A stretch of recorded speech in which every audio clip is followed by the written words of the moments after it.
Bem-vindas e bem-vindos ao 25 de Abril, as histórias que a história não conta.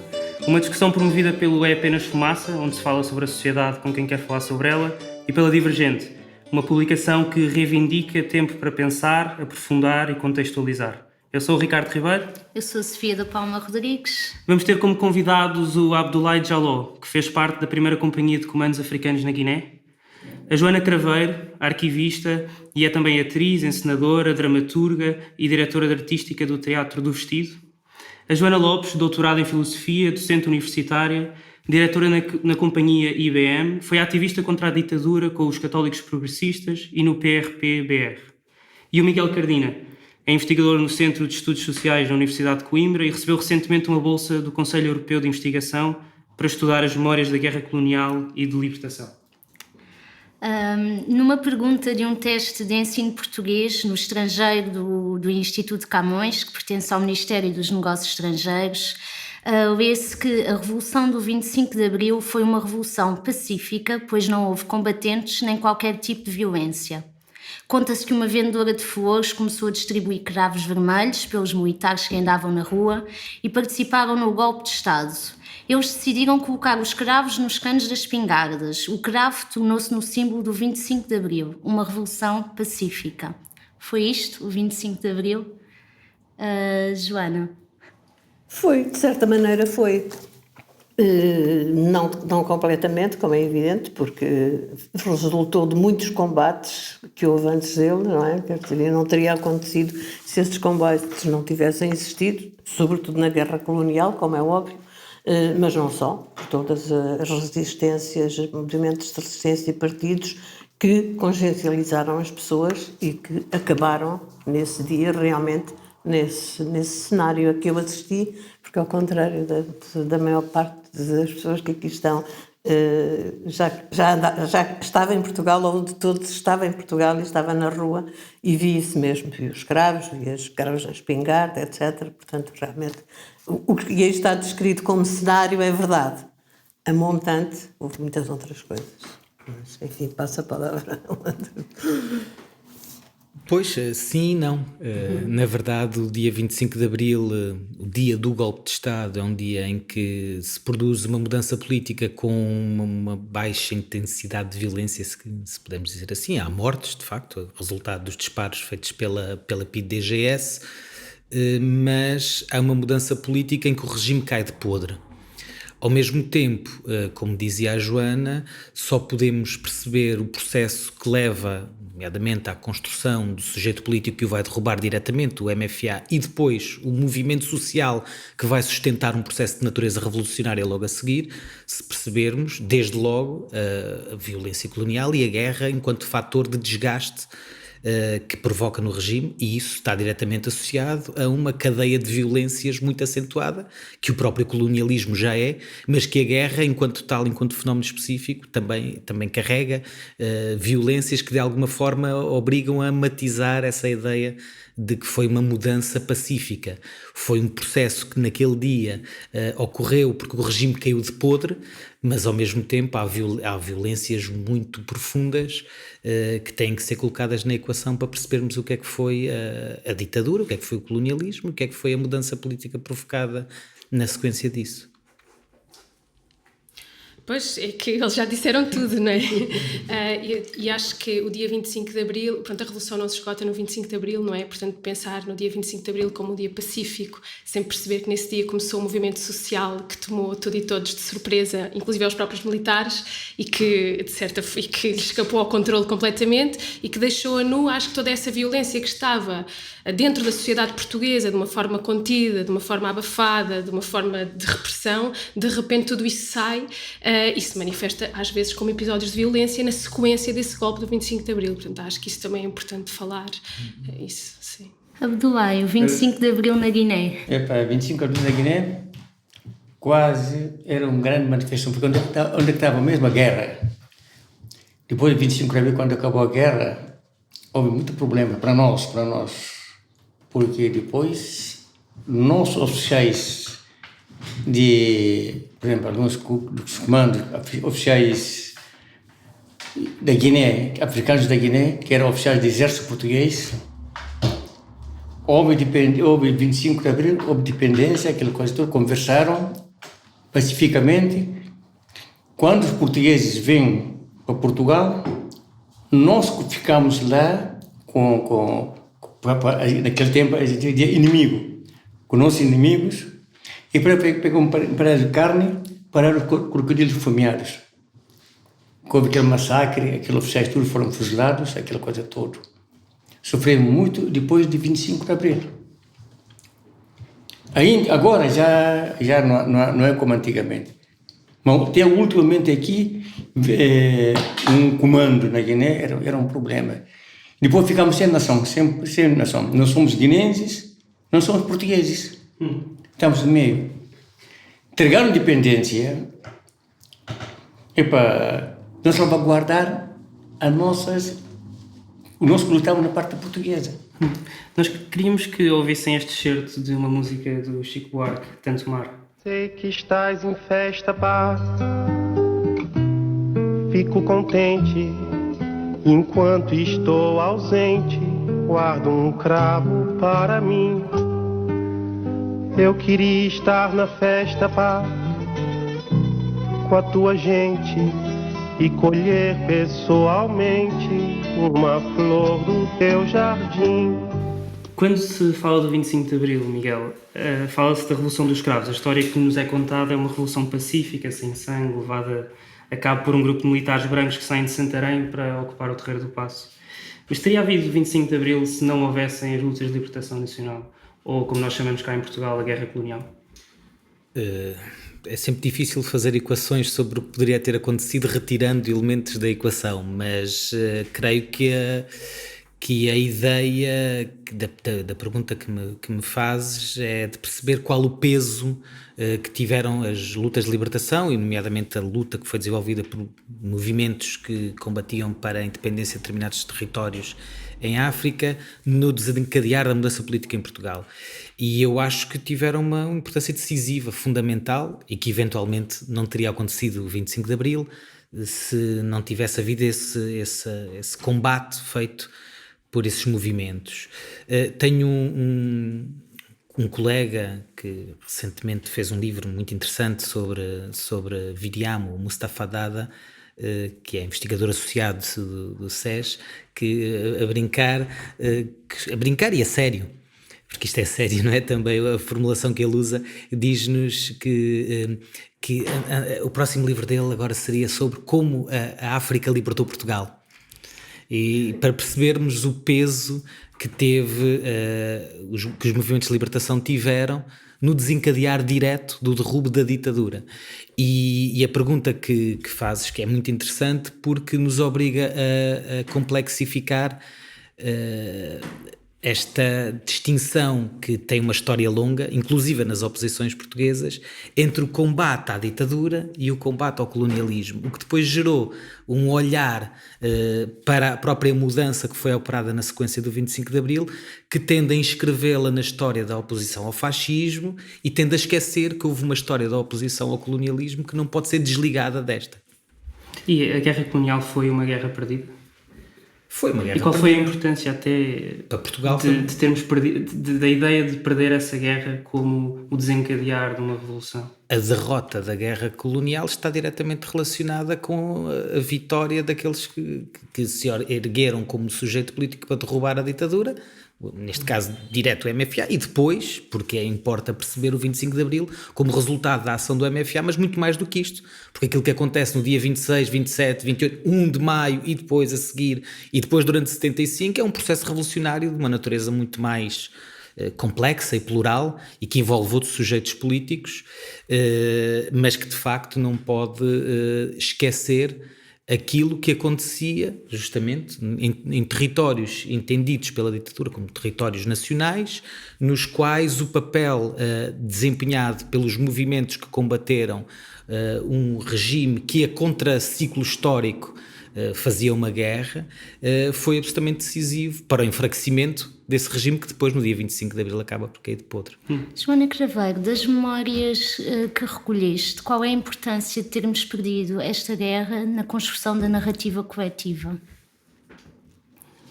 Essa pergunta é complexa porque isso não aparece muito claramente nas memórias que eu recolhi, ou seja, as pessoas não falam sobre termos perdido a guerra colonial, quer dizer, não para já, porque também sequer não era essa a pergunta. Alguns ex-combatentes com quem falei nunca falam em termos de termos perdido a guerra. Pronto, as pessoas com quem falei, todas elas se opunham à guerra, apesar de a terem feito. Pronto, o que também é muito particular, aquelas especificamente. Portanto, não sinceramente, como eu entrevisto maioritariamente pessoas que eram antifascistas, anticolonialistas, todas elas acham que era uma guerra perdida desde há muito, não é? E portanto, não diria que faz parte de uma narrativa coletiva sobre nada, simplesmente é uma coisa com que não se conseguem reconciliar algumas pessoas, esta relação com o colonialismo, não é? E com o facto de Portugal ter sido um império colonial e delas, de certa forma, não concordarem com isso, mas verem-se como parte dessa realidade, apesar delas próprias, não é? Pronto. Mas eu não formularia a pergunta dessa forma. Não surge naturalmente nos discursos, perdemos a guerra logo, não. Isso não, nem falam assim, como termos perdido a guerra colonial, simplesmente que ela não devia existir ou simplesmente, pronto, que era um erro. O Miguel Esteves Cardoso escreve no livro O Último Volume: a glória do Império Português está na maneira como soube preservar-se e misturar as raças, culturas e nacionalidades. No seu sentido mais profundo, significou respeitar a diferença sem, no entanto, deixar que se tornasse sacrossanta. Miguel. Queres que eu comente? Bom, isso é a persistência do imaginário lusotropical, muito forte, que é uma construção relativamente recente, diríamos assim, que é dos anos 50, que vem substituir concepções muito mais racistas, no sentido de entender a própria presença colonial portuguesa e aquilo que era o Portugal pluricontinental. A partir dos anos 50 há trabalhos sobre isso, da Cláudia Castelo, do Marcos Cardão, que mostram a presença, o modo como esse lusotropicalismo se foi instalando e como é que também se foi instalando não só nas elites, mas também na cultura de massas, e depois formou uma imagem de Portugal sobre si próprio e sobre as suas colónias que mantém-se profundamente enraizada na cultura portuguesa, nos discursos, nas opiniões, basta olhar as visitas oficiais que são feitas ainda hoje. Marcelo Rebelo de Sousa. Tipicamente. Eu interrompi. Não, mas vários tópicos daquela visita que vimos agora nestes dias que nos remetem claramente para esse imaginário. Joana Lopes, gostaria de comentar alguns desses tópicos. Quer dizer, acho que o Miguel já disse o que eu diria. Para já, eu nasci em Moçambique e, portanto, vivi lá a infância até aos 9, 10 anos. Quer dizer, como eu escrevi há uns dias, como uma colona inocente e completamente ingênua. Quer dizer, evidentemente não fazia a menor ideia, não tinha... Aquilo era natural. Depois vim para cá, detestei Lisboa, como todas as pessoas que vinham normalmente, porque enfim, os ambientes lá eram um bocadinho menos cinzentos do que por influência das Rodésias e da África do Sul, em termos de costumes e etc. Mas, portanto, não tive essa vivência, aquilo era natural, aquilo pertencia a Portugal, etc. Mais tarde, como é óbvio, não é? Julgo que, evidentemente, houve uma grande parte da população antifascista que realmente só tomou consciência disso quando a guerra começou, não é? Porque eu lembro-me, por exemplo, enfim, foi em 61 que a guerra de Angola começou, e logo aí houve uma grande parte da oposição, mesmo tradicional, dos velhos republicanos e dos velhos ex-futuros PS, não é? que se puseram em questão, mas não foi logo. Porque eu lembro que no fim de 61, quando Goa foi invadida pela União Indiana, houve um movimento em Portugal, algo semelhante, e talvez as pessoas não tenham consciência disso, ao que houve por Timor aqui há uns anos. Levantou-se o país contra a invasão de Goa, quer dizer, isso realmente, disso fala-se pouco. Isso foi em que ano? Foi em fim de 61, a invasão de Goa. Já tinha começado a guerra em Angola, mas enfim, as coisas ainda estão. Portanto, quer dizer, havia um colonialismo assimilado muito forte com, aqui não era bem o tropicalismo, porque estávamos a falar da Índia, mas enfim, com essa noção, quer dizer, sempre fomos os bons colonos comparados com outros, isto não se faz a Portugal, e isto um bocado mostrado com a Igreja, ou era católica, etc, etc. Portanto, só muito mais tarde é que realmente há, por causa da guerra colonial e quando ela se intensificou e se alargou a várias colónias, é que realmente a própria oposição veio a não ter essa posição que o Miguel Esteves Cardoso ainda tem hoje. E uma parte dela, não sei se terá sido assim tanto, era contra a guerra, ou porque ela estava perdida, ou porque estava muito aliada, evidentemente, ao fascismo, porque Portugal estava completamente isolado internacionalmente, etc, etc, etc. Mas éramos os bons colonos. Joana Craveiro. Não sei se está de acordo sim, com sim, sim. Eu Estava a pensar precisamente, o Francisco Martins Rodrigues escreve bastante sobre a posição do PCP em relação à questão colonial, não é? E do qual ele se demarcava, não é? Ele fala bastante sobre isso. E que essa era uma das grandes, depois, dissidências que vão acontecer, precisamente entre os movimentos mais à esquerda e até o próprio PC. É a questão colonial, é uma das questões, não é? Acho que estou a dizer bem. E estava a pensar, por causa da pergunta há bocado das narrativas, estava a pensar no grupo de pessoas que eu entrevistei que retornaram das ex-colónias, portanto, que viveram lá e que depois, na sequência do 25 de Abril e dos processos de independência, regressam a Portugal ou vêm para Portugal pela primeira vez. Pronto, isso agora é toda outra discussão. Estava a pensar sobre que, para elas, acho que da sua narrativa, muito mais o 25 de Abril, não é a perda da guerra, não é a derrota na guerra, é o 25 de Abril que surge como o grande momento que, de certa forma, é a ruptura com a sua vida anterior, não é? E a passagem a uma vida futura, no caso, uma vida de perda, de recomeço de novo, tudo isso. A maioria desse grupo muito específico que eu entrevistei, pronto, e estava a pensar nisso, e acho que sim, esse imaginário ainda persiste quando eu falo com essas pessoas. Portanto, as questões que eu coloco muitas vezes sobre o racismo ou são imediatamente negadas. Não havia qualquer tipo de racismo, vivíamos todos muito bem. Esta é normalmente a frase que surge. E quando eu pergunto, então, mas como é que eram as relações sociais? Então, quem é que eram os empregados na sua casa? Ou onde é que essas pessoas viviam? Como é que estava dividida a cidade, não é? Onde é que viviam os negros, por exemplo? Onde é que essas pessoas viviam? E elas, pois, sim, nos Moceques, mas repare, mas viviam bem, não sei, pronto. E há acho que ainda hoje esse persiste, sim, e eu estou muito interessada em como é que essas imagens persistem de geração em geração também, como é que os pais passam isso aos filhos, que é agora uma das minhas pesquisas, e como é que os filhos interiorizaram também este discurso, ao ponto de não conseguirem questionar o sistema em que a sua família viveu, colonial, ou o racismo, ou a racialização e espacialização, tudo, hierarquias sociais e culturais dos espaços, nada, não conseguem fazer esse discurso porque interiorizaram muitas vezes, pronto, há exceções, evidentemente, mas a maior parte é difícil quebrar essas construções que passam na família. O Abdoulaye fez parte da primeira companhia de comandos africanos, que eram tropas especiais. Este racismo de que falava a Joana, sentia-se dentro das Forças Armadas? Sentia um bocadinho, porque o comando foi formado, era máquina de guerra.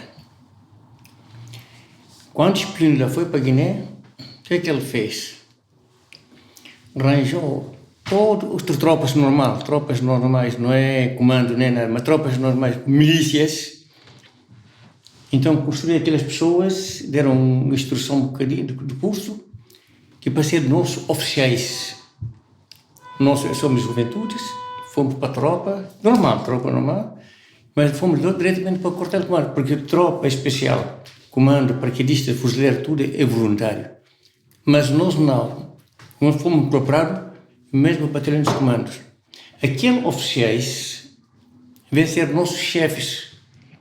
Não interessa se a pessoa sabe ler ou não sabe ler. Desde que as pessoas sabem fazer tiro, valentia de mato, tinha pessoas mesmo, máquinas de guerra, e por onde eram nossos oficiais.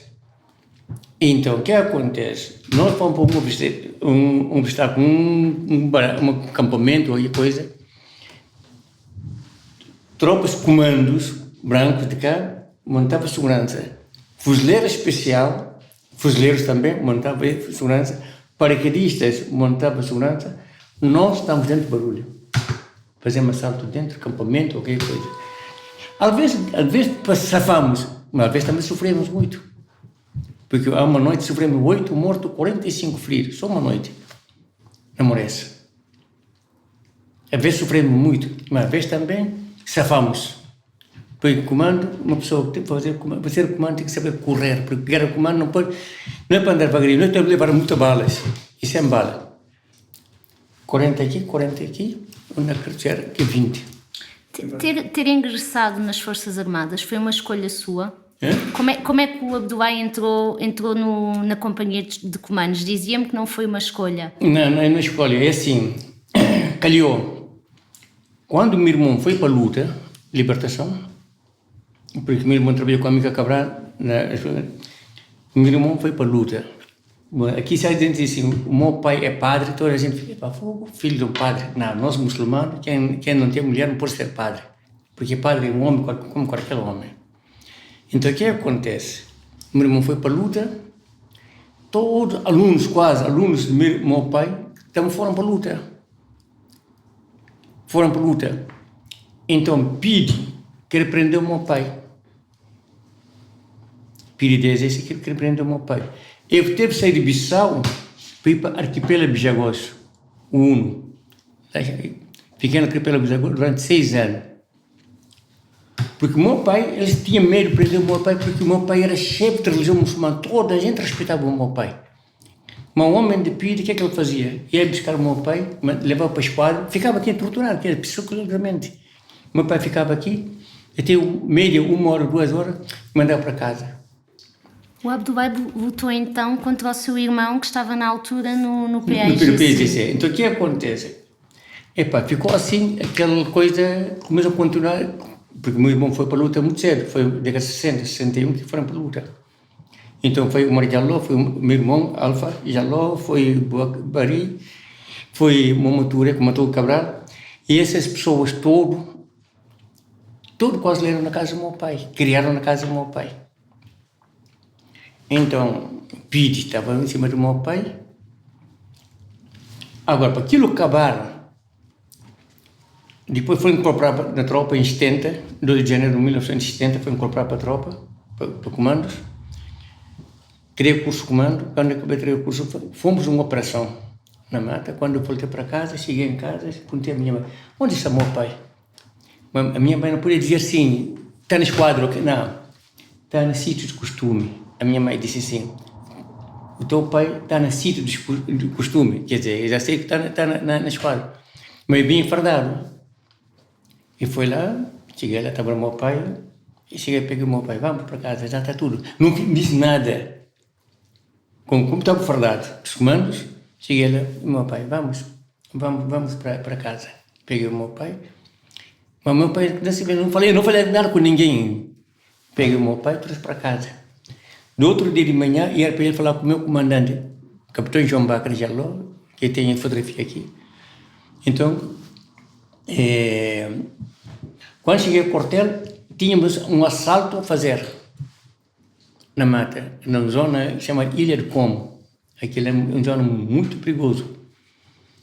Então, fomos de helicópteros, fomos assaltar na Ilha de Como, apanhamos 2 armas. Então, quando voltamos para o quartel, não consegui falar com o João Bacra, voltei para cá. Do outro dia de manhã, quando foi apresentado, era 1h o capitão João Bacra apareceu no quartel, porque estava na comando-chefe numa reunião. Cheguei para ele, dá licença, meu capitão, assim, olha, conta a história, para o homem de Pidi vai buscar o meu pai, não sei o que, mas estou farto disto, não sei o que mais. Ele disse, o quê? Porque o meu pai era muito respeitado. O homem de Pidi vai lá buscar o teu pai? Sim, vai buscar o meu pai. O homem disse, vamos. E chamou logo o motorista Eu e ele, e o motorista, fomos diretamente para o Palácio. Ele não marcava audiência para falar com o Spindler. Não marcava audiência. Chega lá, quer falar conosco no general Spindler. Então o Spindler mandou a gente entrar, entramos. Eu estava de pé, não sei o quê, mas ele mandou-me sentar, ficar à vontade. E depois o capitão Jamaco pergunta: você conhece esse senhor? Ah, conheço. Esse não é que estava na mocidade portuguesa, porque o meu irmão foi mocidade portuguesa. E está cá, é economista. Foi mocidade portuguesa. E disse: está na mocidade portuguesa. Ele disse: não. Sou mais velho do que ele. Está bem. Depois, Jamaco foi um problema. Ele contou a história. Esse homem é muito respeitado, não sei como é, nosso padre, não sei o quê. Mas aqui na Bissau hoje a maioria é muçulmano. Então, mas aqueles muçulmanos todos revoltaram contra Portugal. Então o Spindler pegou logo o telefone para o Mirpidi. Está só um momento, meu general, estou a acabar de comer. Você quer ir lá comer consigo ou você vem já? Aquele é perto, o pé de Câmara Municipal, você conhece, ele disse, o pé de Câmara Municipal. Então, o Mirpidi chegou lá. Você conhece o senhor? O senhor capitão João Bacar, conhece isso aqui? Cara, é um cara estranho, é uma pessoa, não sei o que mais. Ele disse: esse homem é filho daquele senhor que você vai buscar todo dia para torturar. O Cherno, conhece o Cherno? Se você prender aquele homem, se aquele homem está morto, foi morto por nós, toda a Guiné-Bissau vai revoltar contra Portugal. Não sabe disto? Então, o irmão dele foi para a luta. Então, esse aqui está no exército português. Então, Spindler ficou fúria com o homem, porque conhecia meu pai também, Então, pegaram o homem, mandaram para Bula, mandaram para Portugal, eu não sei se mandaram para Angola, para outro lado. Aí o meu pai ficou descansado. Foi ferido em combate, foi 7/2/72. Foi ferido aqui nesse lado. Um colega meu casou sábado, foi uma quarta-feira, morreu. 5 dias casado, caiu na mina. O outro, a mãe, tinha 5 filhos rapazes. 4 tinham morrido na guerra, faltava ele morreu naquele dia. Essa operação marcou-me muito. O outro rapaz, estava cá, ficou sem perna. Joana Lopes, tu foste ativista antifascista ainda antes do 25 de Abril, pertenceste aos católicos progressistas. Sim. Haviam movimentos sociais na altura? Ninguém usava esse termo não existia, até porque não podia haver movimentos, tudo era proibido, não é? O que havia era várias coisas, havia partidos, havia o Partido Comunista na clandestinidade e depois, a partir de certa altura, os partidos mais ligados à extrema-esquerda, etc. Mas o que havia era várias instituições que eram aproveitadas pelos antifascistas para fazer a ação possível contra o sistema. E havia uma vaguíssima abertura nas campanhas eleitorais para as legislativas, concretamente, sobretudo em 69 e 73, já foi um bocadinho diferente. Portanto, o que se passava é que as pessoas... vou pôr parte do Partido Comunista porque é um caso muito especial, é muito mais conhecido, etc., e ao qual eu nunca tive ligada de maneira nenhuma. Os católicos progressistas, e não só, muitos outros independentes, por exemplo, o que restava da geração de 62, que não estava integrada em partido nenhum, etc., que se organizavam como? Em cooperativas, por exemplo, mais do que uma cooperativa, pelo menos umas mais ligadas ao PC, mas outras não, em Lisboa e no Porto, porque havia uma lacuna na lei que ou não obrigava a que os corpos gerentes fossem aprovados pelo governo. Depois o Marcelo Caetano mudou isso e fez com que fosse. Portanto, que permitiam uma certa atividades culturais, chamemos assim, mas onde se faziam uma série de ações que depois, quando eram sessões públicas, as mais... falar-se da guerra colonial era tabu, entrava a PIDE e proibia, mas enfim, fazia-se o possível. E havia muita imprensa clandestina, não é? Sobretudo anticolonial, desde 61. Policopiada, feita à noite, feita em casas onde se entrava, mesmo sem... Não estou a falar de nada, portanto, do que é conhecido do PC. Nesta outra mancha toda. Portanto, e que se distribuíam das maneiras mais fantasiosas que se conseguiam. Havia ocupar as direções de instituições legais, como o Centro Nacional de Cultura, que tinha sido monárquico e que, portanto, que se aproveitava e se faziam umas sessões e se fazia. Portanto, não havia movimentos sociais como tais, o movimento X, o movimento Y, havia uma grande teia de pessoas, que eram muitas centenas de pessoas, que se moviam em várias instituições, em várias plataformas para fazer o possível. Havia também muito apoio, completamente clandestino, a quem queria sair do país, a quem queria fugir, portanto, aos refratários ou como é que se diz? Desertores, portanto, transportar até à fronteira, etc, etc. Havia muitas atividades desse tipo. Mas não se pode dizer que houvesse propriamente movimentos sociais organizados, simplesmente porque eram proibidos. Não é? E o que eram os católicos progressistas? O que é que eram? Era muita gente que passou a ser chamada assim. Há muitas discussões sobre quem é que inventou o nome. A certa altura disse que tinha sido o PC, não sei se foi isso, não interessa. Eram estas pessoas, precisamente, que se agrupavam em várias coisas, sei lá, por exemplo, o grupo da editora Moraes, com os livros da Moraes, o Tempo e o Modo, etc, etc, era uma dessas plataformas. Portanto, era esse tipo de pessoas que realmente estiveram, muitas delas eram mesmo católicos, estavam ligados à Igreja, eram católicos e tinham tido muita esperança no Concílio Vaticano II, não é? De esperança que a Igreja passasse a ser progressista e que isso fosse uma força de pressão em Portugal importante. A Igreja não passou a ser progressista porque também teve todas as forças, nem poderia ser, foi uma fantasia, e continua a não poder com papas franciscos ou sem papas franciscos, mas portanto mas era uma força de pressão cá dentro e simultaneamente anticolonialista e antifascista. Isso a partir da guerra, do início da guerra. E sobretudo, digamos, a partir de 62, 63, não foi logo 61, começou a ser muito, muito firme. Muitas dessas pessoas, eu não estava cá em 58 quando foi Delgado, estava a estudar na Bélgica, mas muitas dessas pessoas começaram de facto o seu percurso político antifascista com o processo Delgado. Portanto, a partir de 58. Até aí, não muito. Mas a partir de 58, de facto, os que vieram a ser chamados católicos progressistas mais velhos, já morreram quase todos, não é? Começaram, de facto, a ter consciência e a organizarem-se como podiam. Não é?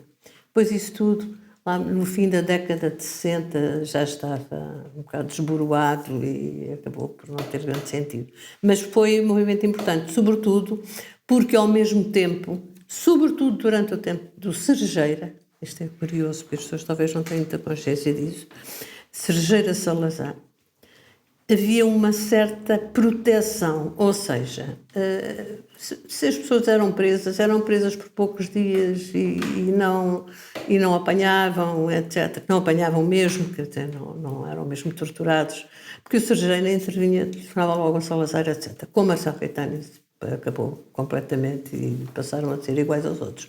Mas isso dava uma certa liberdade de movimentação, apesar de tudo.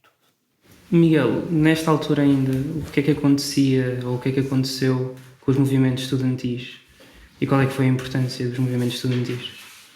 Uma boa pergunta, vasta. E esta, quer dizer, Joana está a falar aqui de um arco temporal que ela há pouco falava de 58, que é um momento também importante até nessa dinâmica estudantil, até um bocadinho antes, 56 há uma contestação a um decreto estudantil de 40.900, que é importante neste contexto do final dos anos 50 de construção de uma cultura anti-regime, antifascista, embrionária no seio das universidades, que formavam as elites, não é? Políticas e económicas e sociais, e ao mesmo tempo são também espaços de fermentação de uma cultura antifascista durante esses anos, que é um processo que vai de forma crescente transformar a universidade e politizar os estudantes ao longo dos anos 60. É uma história muito longa porque tem vários episódios, chamadas crises estudantis de 62,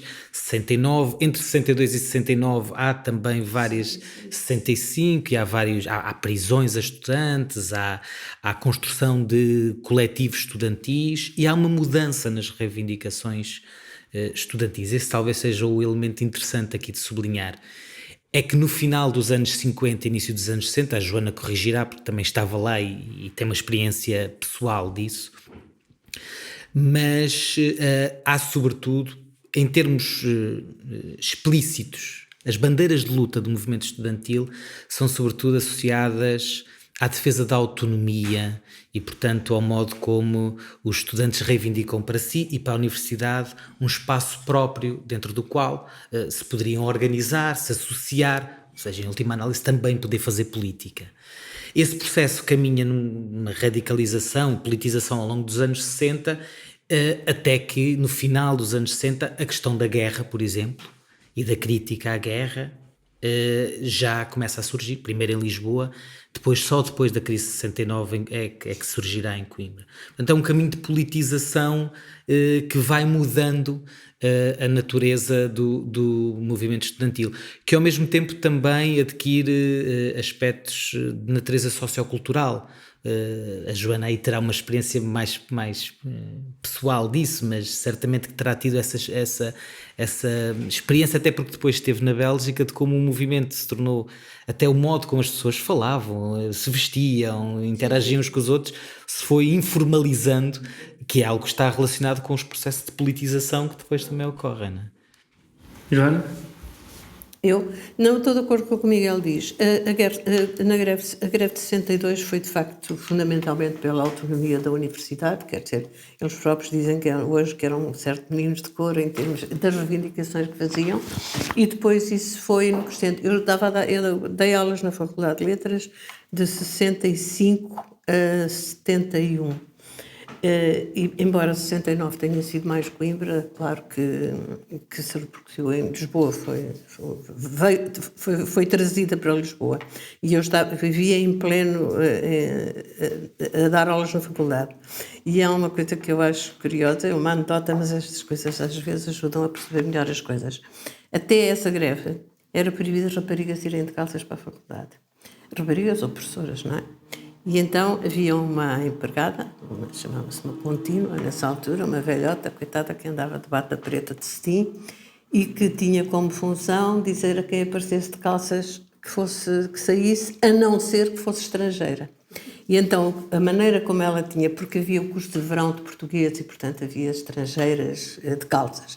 E a única maneira que ela tinha de saber era perguntar: a menina é estrangeira. Se a menina não lhe respondia porque não percebia o que ela dizia e, portanto, podia ficar de calças na faculdade. Ora bem, e durante a greve de 69, que ainda durou bastante tempo cá, toda a gente passou a ir de calças para a faculdade. E a partir daí ficou adquirido. Portanto, estas modificações são muito curiosas, porque são anedóticas, mas mostram... E pronto, e a partir daí eu também passei a dar aula de calças, quer dizer, e curiosamente, um ano depois entrei na IBM, e a meio tempo, e dava aulas de faculdade de manhã e ia para a IBM à tarde e ia de calças, já nem passava isso pela cabeça. E o meu primeiro chefe um dia perguntou-me assim: a Maria Joana vai dar aulas assim? E eu nem percebi o que é que ele dizia, porque eu vinha da faculdade. Pronto, e na IBM o processo foi um bocadinho mais atrasado, mas durou 6 meses. Daí a um ano as pessoas andavam de hot pants, quer dizer, e de mini saia. Portanto, houve ali, no fim, portanto, mesmo no fim da década de 60, também um bocado por influência de maio de 68 e tudo isso, e os primeiros anos da década de 70, antes do 25 de Abril, houve uma mudança de costumes, de que o vestuário foi só uma das manifestações, enorme. Não sei se foi tão grande no resto do país, só sei em Lisboa, mas foi mesmo muito grande. E isso traduzia mudança de mentalidades, como é óbvio, não é? Quer dizer, não era só o aspecto exterior. Só um apontamento, porque me fez lembrar outra questão, esta do vestuário.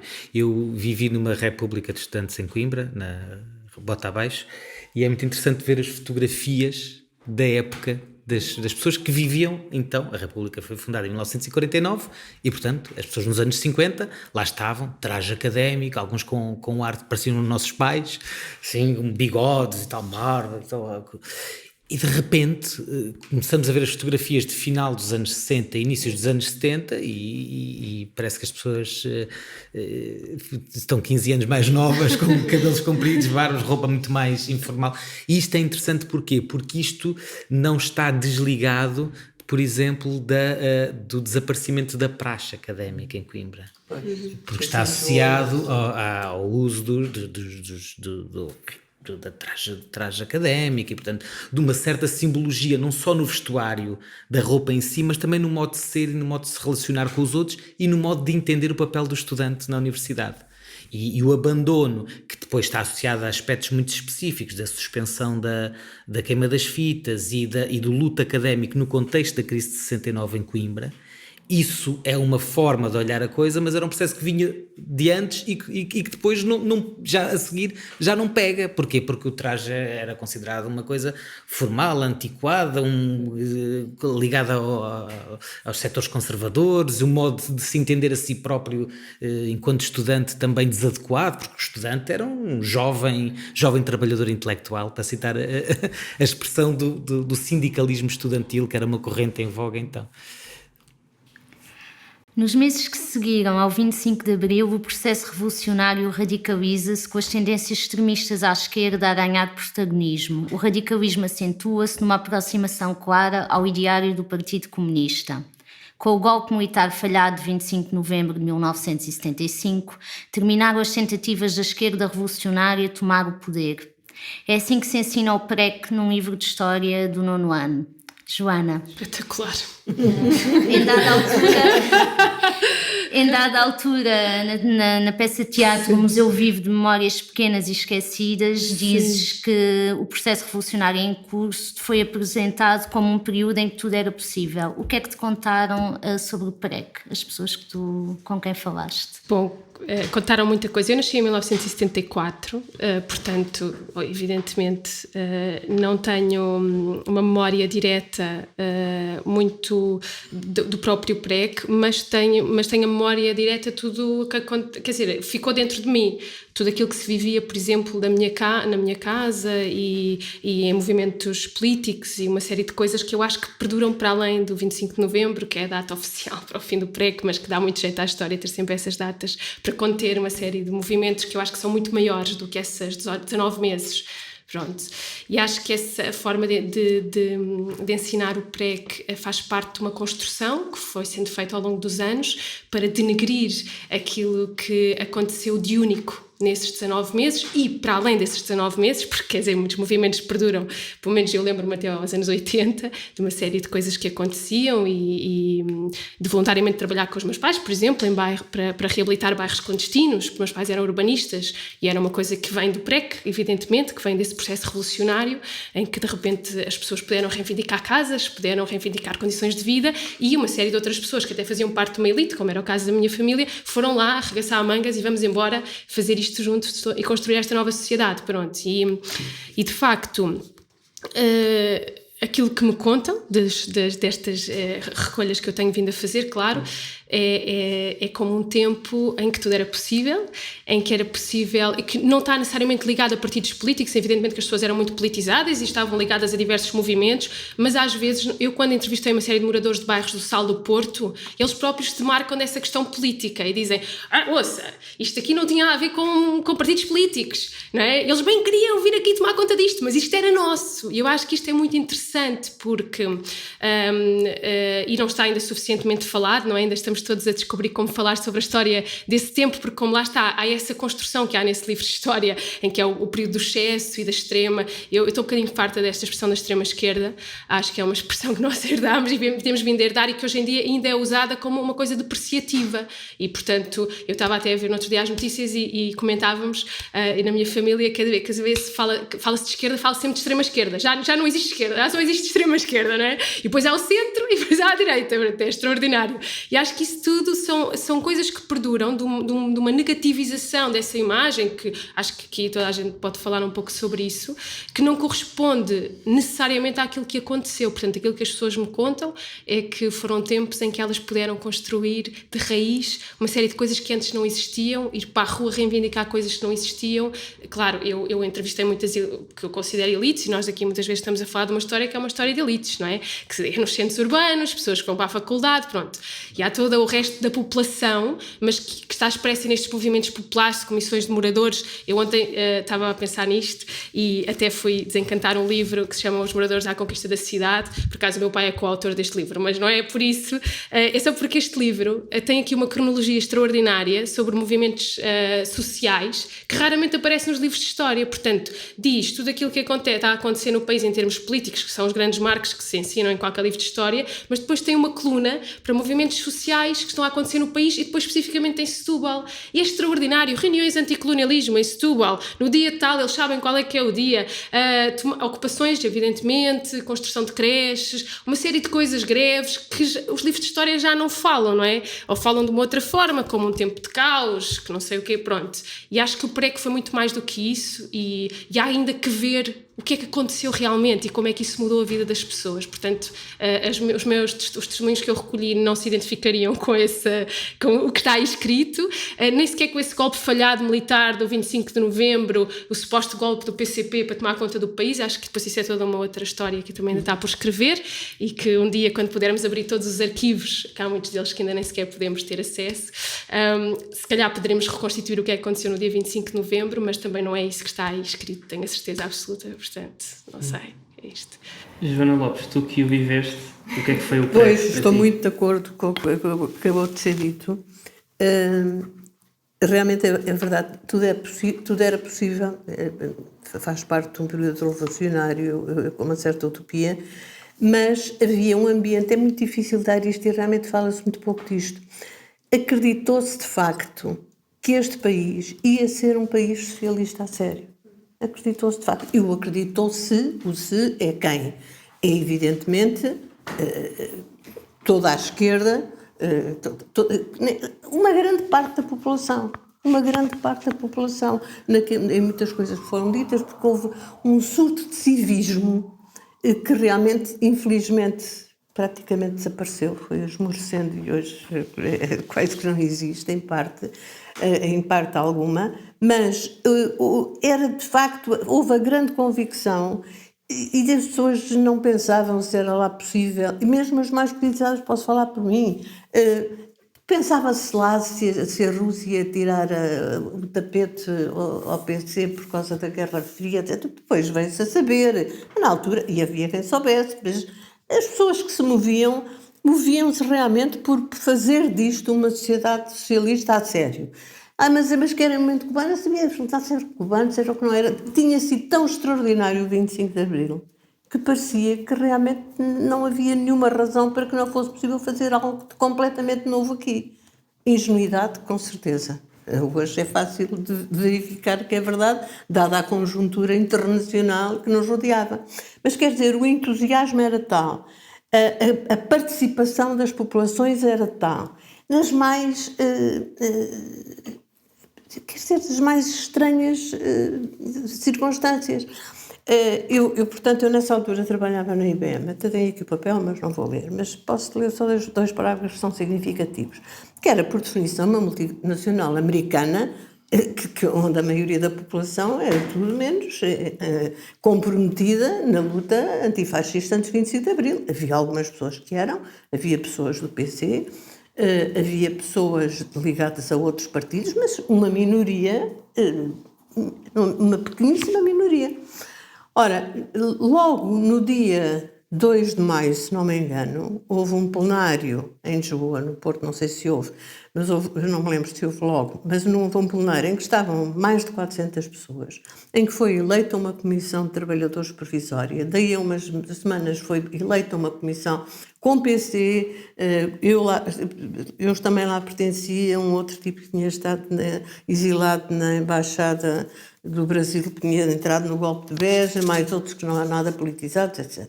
E isso foi num crescendo, não vou entrar em pormenores, mas A seguir, o 11 de março, então, foi a explosão máxima do entusiasmo e da esperança de que podia haver. No dia seguinte, houve um plenário, também com o mesmo número de pessoas, em pé na IBM, em que foi votado por pouquíssimos votos contra, meia dúzia se foram, e eu só vou ler, tiro os considerandos e leio o seguinte: os trabalhadores da IBM, pondo-se ao lado da massa dos trabalhadores portugueses, exigem: primeiro, castigo exemplar contra os contra-revolucionários. Segundo, expulsão dos agitadores estrangeiros que tentam levar o nosso país para a guerra civil. Terceiro, aplicação imediata de medidas económicas e sociais que, retirando aos monopólios e latifundiários o poder de que ainda efetivamente dispõem, tornem realmente irreversível o processo revolucionário. Quarto, proibição de todos os partidos que efetivamente estão do lado da reação. Quer dizer, isto hoje é ficção, não é? Isto hoje é ficção.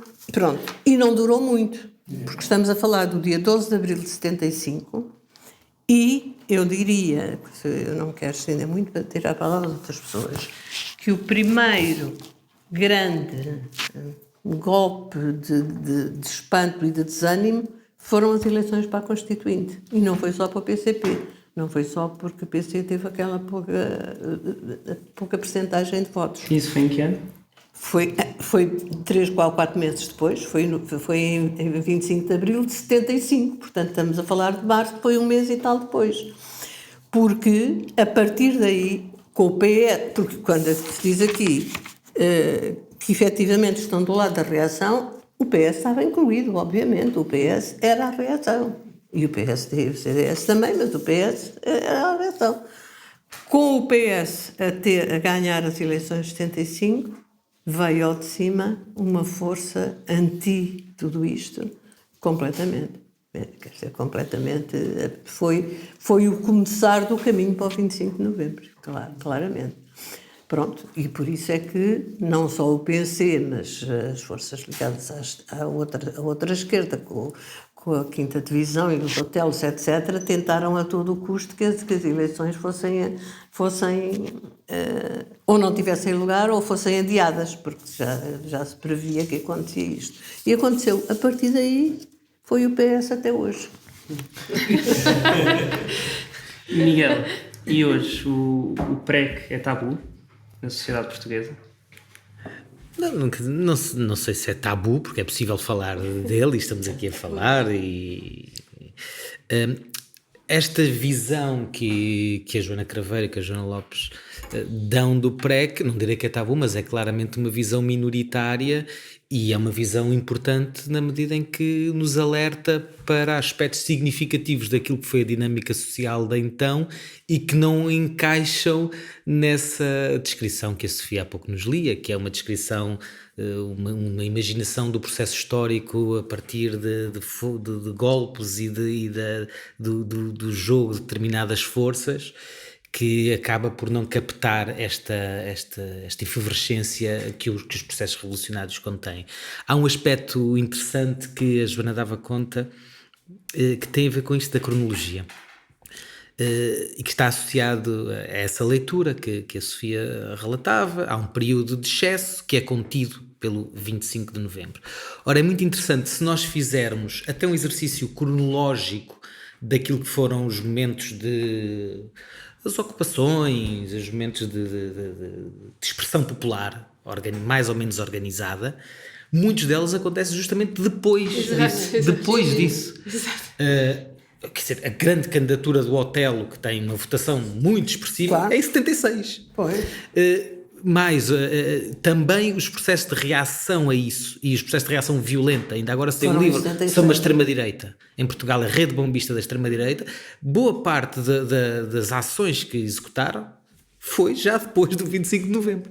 E, portanto, é interessante nós pensarmos este processo não só pelo que nos chama a atenção a partir de dinâmicas sociais que não serão tabu, eu percebo a pergunta, não é? Mas que são claramente desvalorizadas, mas ao mesmo tempo como isso nos permite também baralhar as cronologias que geralmente se estabelecem para pensarmos estes períodos, estes processos, que são sempre processos muito mais complexos e até interessantes do que aquilo que depois as classificações históricas e as organizações que se fazem a posteriori, e isso aí, o ensino não está fora disso, de facto, ensina-se mal este período, sim. Portanto, acho que sim, não sendo tabu, é alguma coisa que temos que aprender a aprender outra vez, a perceber. Posso ler aqui uma coisa muito breve de uma moradora? Isto já é 76, sabe? Por um bocado para corroborar isto que o Miguel estava a dizer. Ela é sobre as comissões de moradores de Setúbal e ela está em 1976 e ela diz, já depois do 25 de novembro, diz: eu tenho fé à mesma. Até aqui não fomos ao 4º governo, não fomos ao 5º governo, não fomos ao 6º governo e agora, se for preciso, vamos a este também. Não há problema por causa disto, ou seja, porque eles iam bater à porta, se fosse preciso, do primeiro-ministro, não é? A gente temos ido a todos. A última vez que fomos, queríamos nos mandar para a rua. E eu disse: ó senhor, 72 comissões de moradores para a rua, não pode ser, então não veio que isso era uma vergonha. Isto foi em março de 76. Eram comissões de bairros de barracas de todo o país porque não havia nada, não se faziam expropriações, não havia dinheiro, as coisas não avançavam, não saía nada, não tinha resposta. Entramos para lá à meia da tarde, saímos lá à meia da noite. Isto é maravilhoso. Isto é maravilhoso, não é? E já é depois de 76, já depois do 25 de novembro, já no fim de 76. Ela a dizer: vamos lá mais uma vez se for preciso. E isto é incrível, não é? Hoje em dia, quando é que nós temos esta coisa cívica de ir bater à porta, nem conseguimos chegar à porta do Primeiro-Ministro, ou do que quer que seja, não é? Nem do Presidente da Câmara, como eles estavam sempre metidos na Câmara Municipal. Lá no Porto, os vereadores estavam sempre na Câmara Municipal e, se fosse preciso, levavam os dejetos para a porta da Câmara e diziam: se não nos derem o esgoto, nós despejamos os dejetos aqui à porta.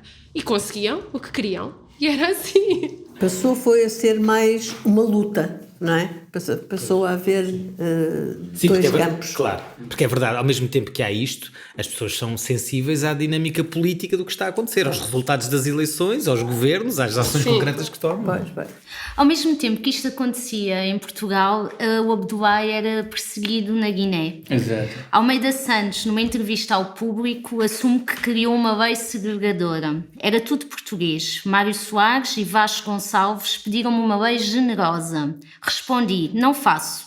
Só tinha nacionalidade quem pelo menos era bisneto português pelo nascimento, senão o país ia ao fundo. O Abdoulaye era português e de um dia para o outro deixou de o ser. Exato. Como é que foi? Foi português, eu nasci baixo de bandeira portuguesa. 15 de novembro de 48, nasci na Guiné, era bandeira portuguesa, na minha terra. Quando fez 21 anos, foi para a tropa, chamaram para ir para a tropa portuguesa, não foi voluntariamente, foi chamado para ir para a tropa portuguesa. Peguei a arma, lutei contra meus irmãos, próprios meus irmãos. Depois de 25 de abril, houve aquela perseguição, aquela coisa toda, eu vim para Portugal. Em 83, cheguei aqui em Portugal, já aquele bilhete inteiro que eu tinha, aquela coisa que tudo que eu tinha como português, já não é português. Tenho que adquirir novamente nacionalidade portuguesa. Adquirir nacionalidade portuguesa não é uma coisa fácil. Certidão narrativa completa, certidão em isto, pede-me tanto documento, e depois o responsável. Então, responsável, porque é uma pessoa que vai me responsabilizar de mim. Eu sou responsável, já não sei como. Adquirir nacionalidade portuguesa. Assim que adquirir nacionalidade portuguesa. Todos os meus colegas têm adquirido nacionalidade portuguesa, sim, dessa maneira. E alguns tinham 6 meses, como eu tenho 1 ano e tal. Alguns têm 5 anos, 6 anos, não é português. Alguns até hoje ainda não é português. Está a esperar ser nacionalidade portuguesa. Mas fomos tropa português como portugueses. E foi por causa de ter sido tropa portuguesa que foi perseguido depois da independência? Sim, foi perseguido, foi preso em Bafatá. Veja lá, meu irmão era comandante da região de Gabu. Bafatá, você conhece aquele, faz 250 km que é? Meu irmão era comandante militar da região de Gabu, eu estava no carro de transporte. O homem de polícia veio lá embaixo e disse: você já falou assim, está-te chamar lá na esquadra. Eu cheguei à esquadra. Como que é o teu nome? Lá já falou. Documento do cara e tudo o documento. Mete o cara lá no quintal. Mete o cara no quintal para a polícia sem saber nada. Prenderam o documento do cara. Então vai lá esperar. Mandaram para lá para a prisão. Fiquei na prisão. Vai lá esperar. Mas o que é que eu fiz? Eu perguntei-me a mim, o que é que eu fiz?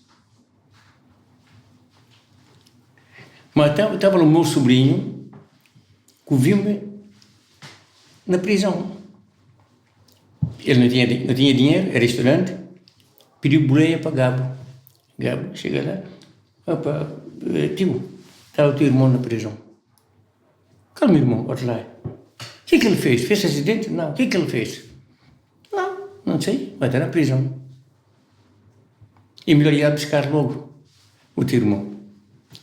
O irmão era um grande comandante, ultimamente era general, mas era coronel.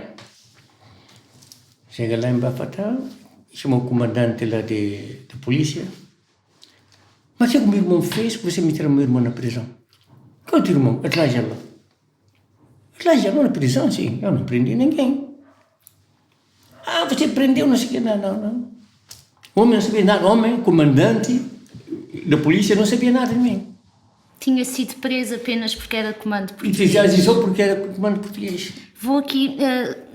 Vamos mostrar um excerto de um discurso do Cavaco Silva, que no discurso de tomada de posse, a 9 de 2011, Cavaco Silva diz o seguinte: logo a seguir à Revolução do 25 de Abril, a sociedade civil deu uma prova excepcional da sua vitalidade na forma como acolheu, sem convulsões, quase 1 milhão de portugueses que regressaram de África em condições extremamente difíceis. Graças ao apoio das famílias e de diversas instituições, a sua integração no país processou sem sobressaltos de maior, apoiada naquela que é uma das melhores qualidades do nosso povo, a capacidade que revela para, nas horas difíceis, dar provas de um espírito de solidariedade e de entreajuda que é absolutamente extraordinário. Esse espírito é nosso, é único, é o espírito de Portugal. O Abdoulaye sentiu este espírito de entreajuda? Não. Isso é para falar para o povo. E o que ele estava a dizer aqui, se não havia associação dos comandos, a gente dormia aqui na rua. Através da associação dos comandos começou a recolher pessoas, porque fizeram uma associação, e uma associação não é Estado, uma associação dos comandos. Então, o que acontece? Começam a recolher os comandos. Mas há uns que é recebido, outros não é recebido. Eu não sou recebido. Porque eu sou PIDE de PSC e vem cá para informar PSC que passava aqui em Portugal. Eu não fui recebido. Só porque o meu irmão eu lutei contra o meu irmão de mesmo mãe e pai. O meu irmão é mais velho, 2 senhoras, aquele senhora que é mais velho que mim. Somos 8 na nossa mãe. Então o que acontece? O que ele está a dizer aqui? É para falar para o povo, mas não é assim. Não é assim. Muita gente quer vir aqui falar, mas tem medo. Já falei com vocês isso. Muita gente quer falar, mas tem medo. Represália. Alguns têm reforma, que é pouco reforma, depois é cortado. Que a idade que, por exemplo, a idade que eu tenho hoje, 68 anos, onde é que eu vou trabalhar? Quem quer trabalhar comigo com 68 anos? E por isso que as pessoas têm medo de vir. Aquele capitão que você mostrou no livro, o irmão está cá. Falei com o irmão para vir, mas tem medo. Já tem reforma, mas tem medo para não perder aquela reforma. E alguns que não têm reforma têm medo de falar porque para não perder a reforma. Tem medo de represália. Então o que acontece? Nós, aqui, se é que era a nossa terra, vá que não vá, mas aqui não é a nossa terra. E porque a pessoa apanha aquele um bocadinho de reforma, 400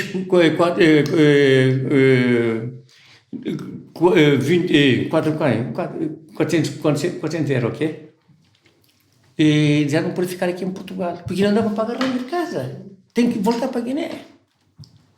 E depois uma pessoa está aqui para ter aquele dinheiro, a pessoa fica anos e anos com documentos para ter nacional portuguesa, depois tem que meter um requerimento a Estado-Maior-General das Forças Armadas. Há pouco tempo já fez porque a pensão que ele recebia era pouco.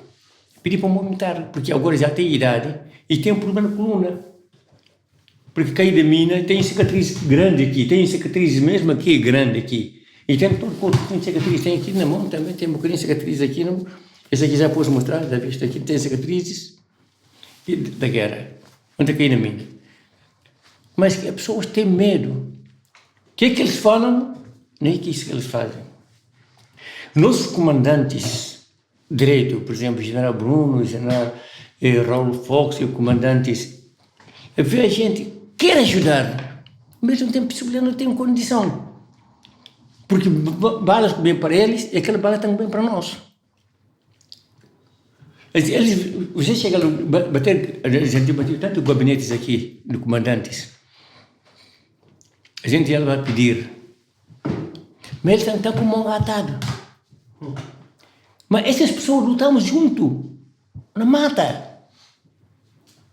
Mas tem mão atada. Comandante Durão, general Bruno, Raul Fox, falecido Barbosa de Henrique, faleceu há pouco tempo, comandante Simão. Há muitos comandantes aqui que a gente vai lá bater a porta. Às vezes até há comandante que mete mão na bolsa, tira um X para comer. Epá, é muito triste. É triste, nós sofremos muito.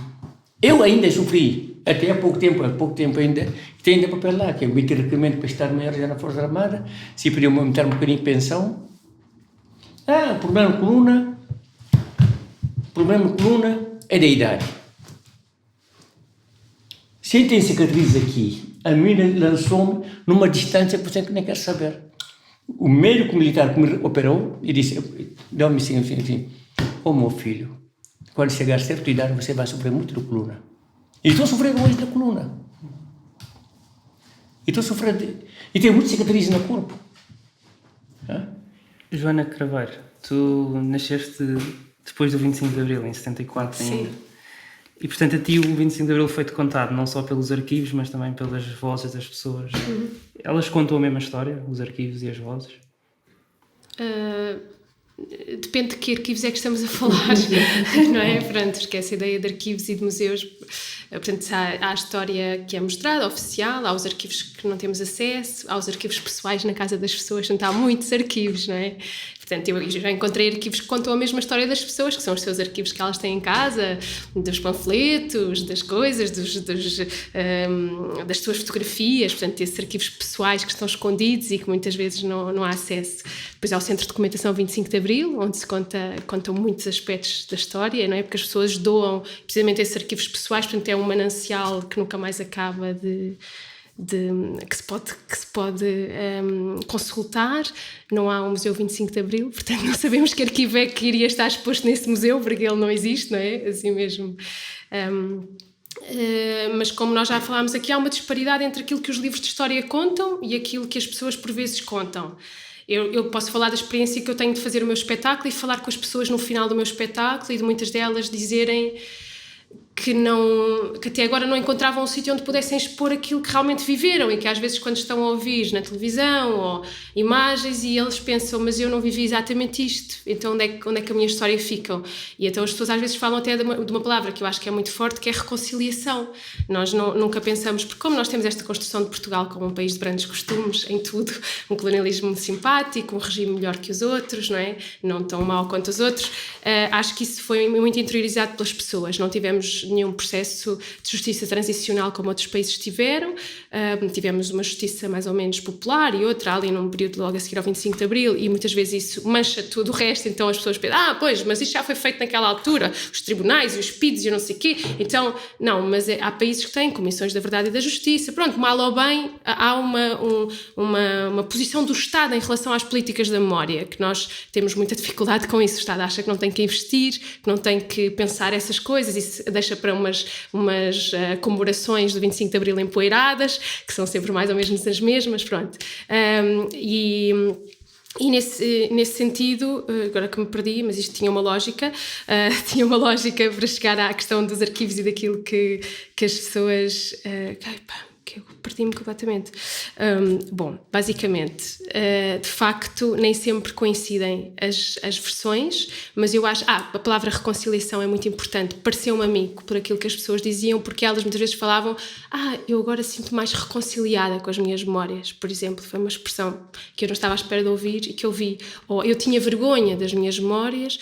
Até pessoas assim mais novas. Normalmente havia uma certa geração mais velha que eu, mas ainda não com idade suficiente no 25 de Abril para ter tido uma grande atividade, portanto 10 anos, 12 anos, depois vão para o liceu, vivem toda aquela turbulência do liceu e tudo isso, e havia uma rapariga que dizia: eu até tinha um bocado de vergonha. Ela não sabia explicar porquê, mas dizia: sim, claro, o 25 de Abril, fantástico, mas parece que eu não conseguia falar daquilo, do que é que tinha sido a Revolução, e de repente percebi que as minhas memórias da Revolução até podem ser coisas muito boas e que aquilo aconteceu de verdade, e senti-me reconciliada. Mais uma vez é essa palavra que surge. Ou as outras pessoas que diziam: mas porquê é que você fala tanto das ocupações? É que, pronto, nós ocupámos, assim com um bocado de vergonha, mas ocupámos por boas razões, não é? Mas não devia focar só nisso, porque aconteceram outras coisas melhores. E depois já vinha outra pessoa e dizia: mas porquê? As ocupações foram fantásticas. Portanto, e destes debates, do que eu me apercebi é que realmente havia esta disparidade entre, lá está, os arquivos pessoais e os arquivos estatais e as comemorações e aquilo que está nos livros de história, e as pessoas muitas vezes sentem que nunca contaram a sua história e que ela nem é importante. Portanto, a quantidade de pessoas que eu entrevisto que me dizem, a começar da minha própria família: não, eu não tenho nada importante para contar, eu depois dou-te o nome de uma pessoa, essa sim teve mais protagonismo e fez mais coisas, porque as pessoas realmente depreciam o seu próprio papel na história, digamos assim, porque a história está feita pelos grandes protagonistas. Então, pronto, ter estado numa comissão de moradores já não é uma coisa muito importante, não é? Já nem se fala disso, das comissões de moradores, não é? Portanto...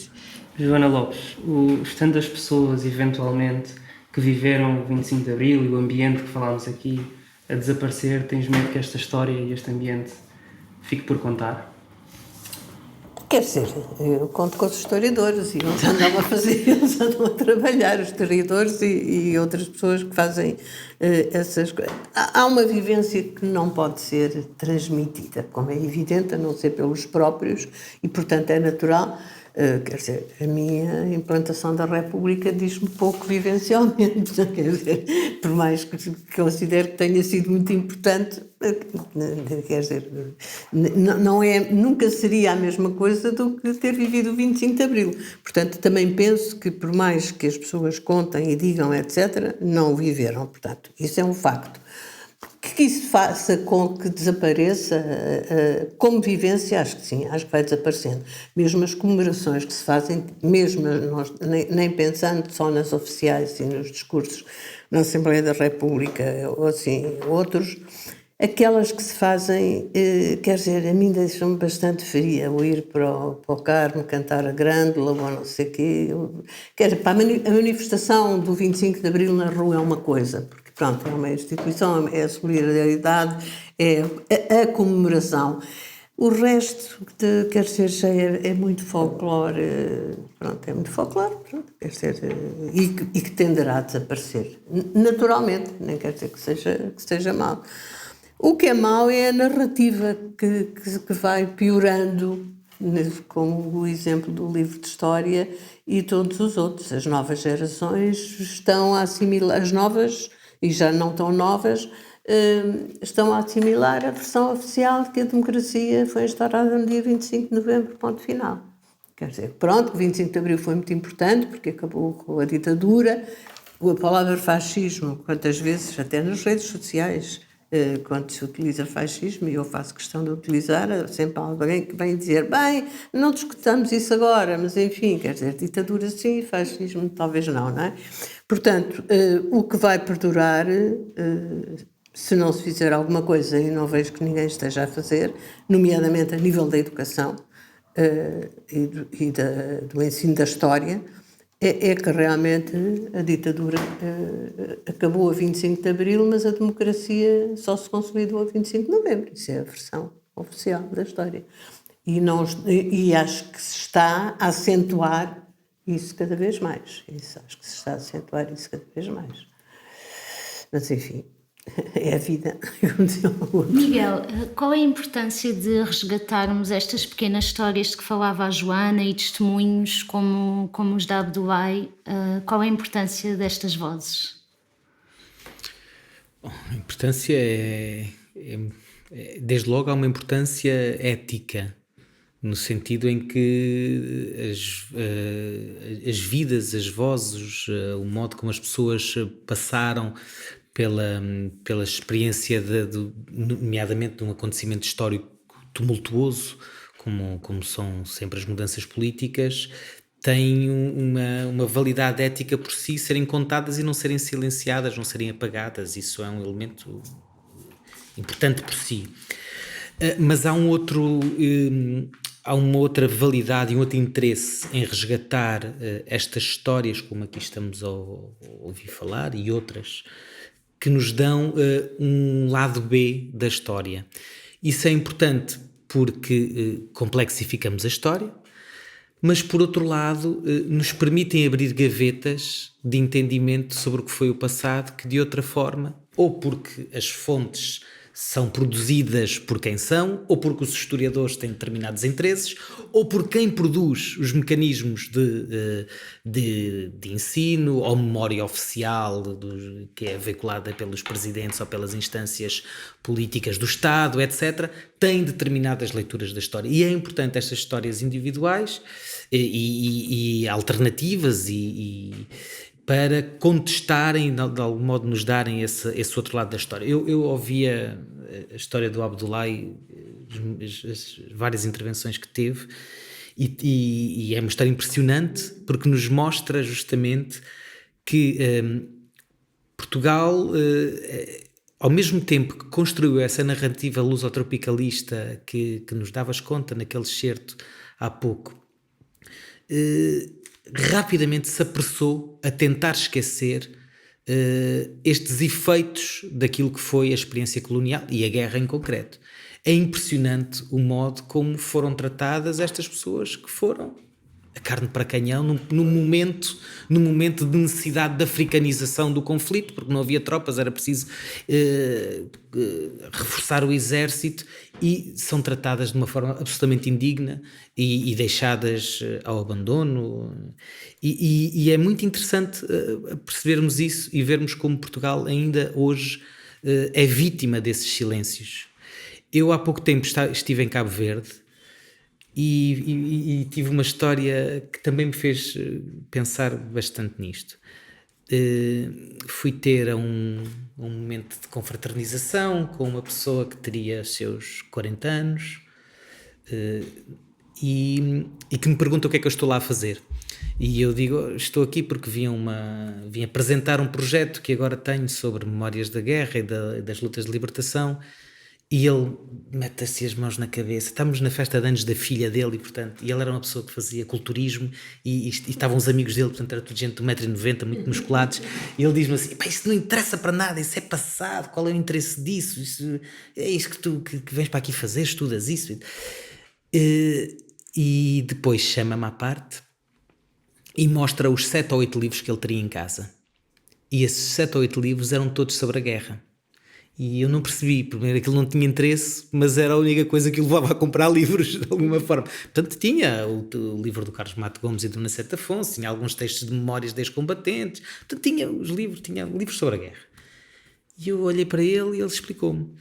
O meu pai andou na guerra, a minha mãe andou na guerra, portanto, africanos que combateram do lado português. O meu tio andou na guerra e eu pergunto-lhe às vezes, mataste alguém? E ele diz, não sei, nós disparávamos, não sabíamos se era a nossa arma.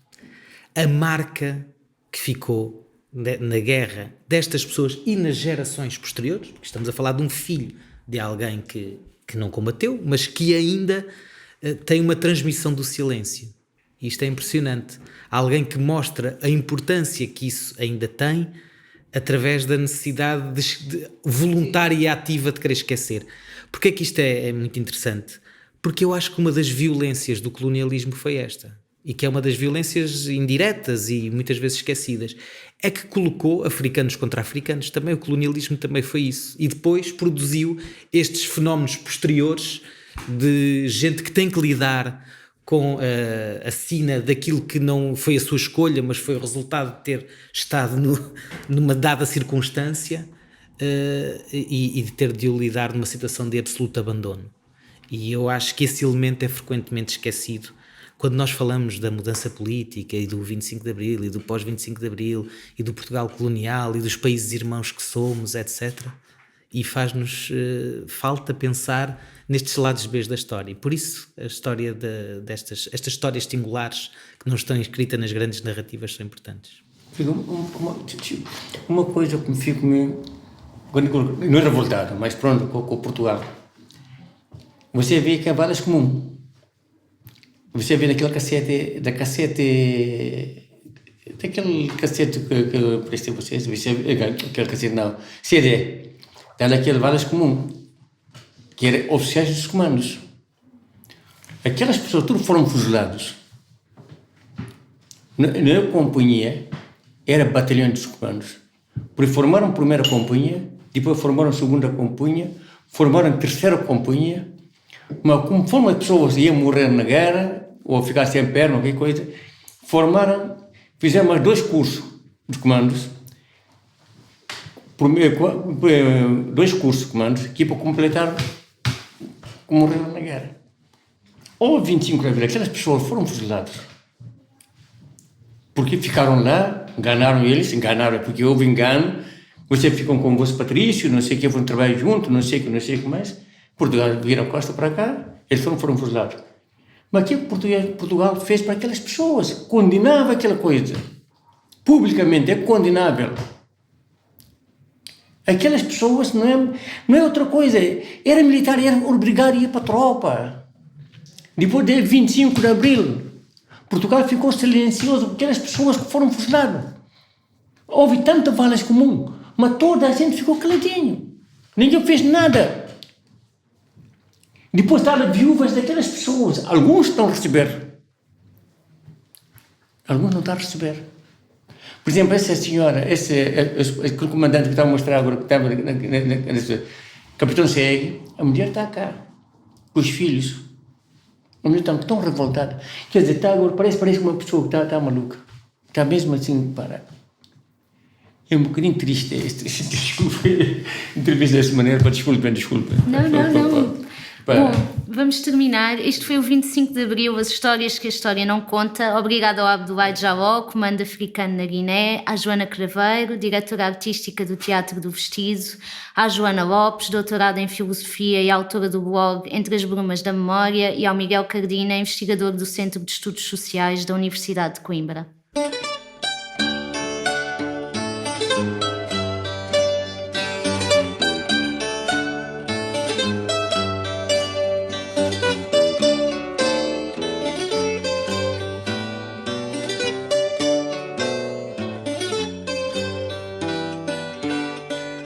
Pergunto ao vento que passa notícias do meu país,